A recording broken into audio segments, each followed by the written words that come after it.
Hello, everybody. David Shuster here. Behind the headlines in the latest U.S. jobs report, there is data that is causing Trump's economic team heartburn. At first glance, the overall report on the U.S. labor market seems encouraging, even if CNBC's Rick Santelli doesn't think it will ease market anxieties. Obviously, it's the big June jobs report. I wouldn't look for this to make an easy more likely. 147,000 jobs. Definitely a bit better than expected, no matter what your range was, whether it was closer to 100 or 115,000, it's a pretty good number. And that's because it suggests the continuation of fairly solid monthly employment gains. However, the report showed some deepening cracks and crumbling within the U.S. labor market. As CNN Business reports, notably, job growth is not widespread. The vast majority of the month's gains were in healthcare, leisure and hospitality, and state and local government. The data shows that manufacturing jobs were a disappointment. Also, the labor force participation rate ticked down, while the unemployment rate for black workers surged by 0.8% to 6.8%, its highest rate since January 2022. And as CNN and other news organizations point out, rising unemployment for black workers has in the past served as an indicator of economic weakness. Another indicator is a report issued by the payroll processing group ADP. This data focuses only on private sector employment, and the latest ADP report showed a private sector job loss. Minus 33,000, ADP saying that non-farm payrolls declined by 33,000. That's substantially below, for the second month in a row, the estimate of 100,000. It is the only decline since March of 2023. Goods sector not doing too badly, up 32,000. The losses appear to come from the services sector. We'll show you details in a second, of minus 66,000. In the service sector, businesses have been slow to replace workers who leave. That generally happens when there is economic uncertainty. The first 6 months of Donald Trump's second term in office have been marked by sweeping policy decisions, including broad-based tariffs, deportations, federal spending cuts, and government workforce layoffs. It all has the potential to reshape the U.S. economy. And while it does take time for these policies to work their way through the economy and become clear in economic data, the indirect impacts are already making their mark. By all accounts, job growth is becoming anemic. It's churning along, but seems to be cooling off. It wasn't supposed to be this way. Economists, markets, and businesses were certain they would have one or two rate cuts from the Federal Reserve by now that would have helped juice the economy. The Federal Reserve Chair Jerome Powell said as much. Speaking at the European Central Bank Forum in Portugal, Powell spoke about the reasoning behind the Fed's wait-and-see approach. In effect, we went on hold when we saw the size of the tariffs and essentially all inflation forecasts for the United States went up materially as a consequence of the tariffs. So we didn't overreact. In fact, we didn't react at all. We're simply taking some time. As long as the U.S. economy is in solid shape, we think the prudent thing to do is to wait and learn more. But the Fed's wait-and-see approach has not sat well with Donald Trump. He has repeatedly lashed out at Powell for not yet lowering rates, describing the Fed chair as a numbskull and a moron. The intensity of the name-calling underscores that even Donald Trump believes the Fed lowering rates could energize the sputtering U.S. economy and trigger new job creation.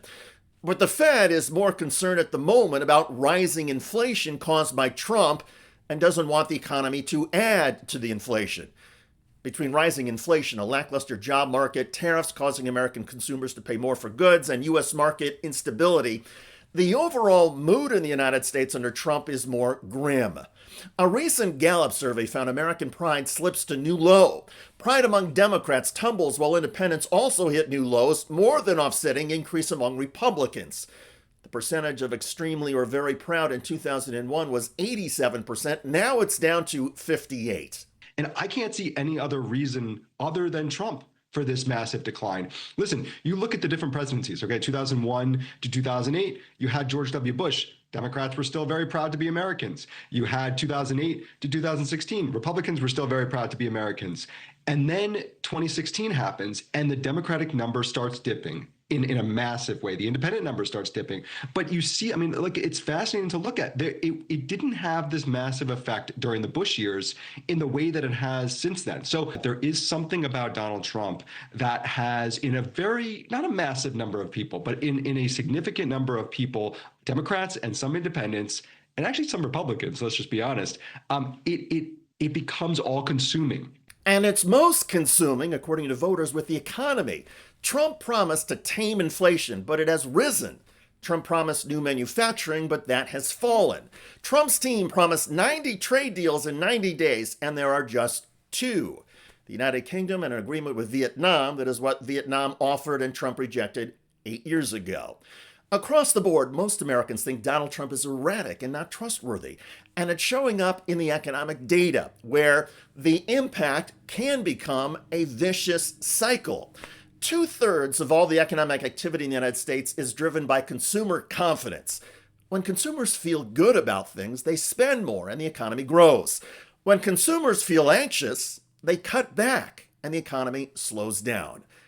That's where America is now, and the latest data is confirmation. Because of Donald Trump, businesses, employers, and employees are largely feeling uncertain. The labor market is cracking, and the overall economy is weak.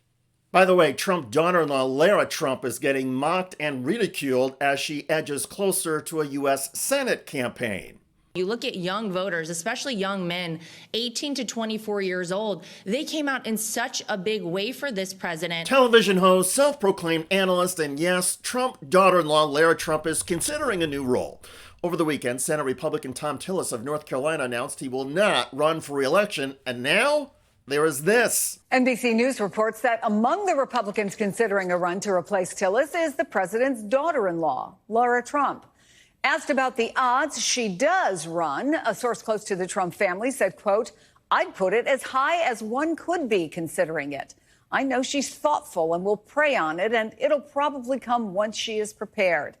It could be sooner rather than later." But here's the kicker. Political strategists from both sides of the aisle are already raising red flags, and not the kind flown at Trump political rallies. I think she'd be a disaster for Republicans. Well, 2 things are true. The race probably would be over. She would win the primary, and she'd probably be the worst candidate that they could field. This has been a very tightly contested state. It's one of the states that Romney won and that Obama had won before.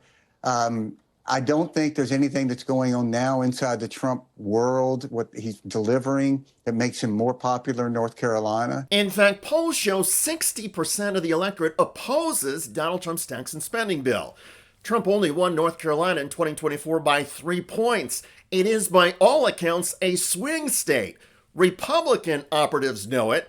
And even Jim Messina, a Democrat, Barack Obama's campaign manager, found rare consensus with his Republican counterparts. I have some bipartisan agreement with Stewart on this one. Like, Lara Trump is a dream for Democrats. Like, she will lose that seat.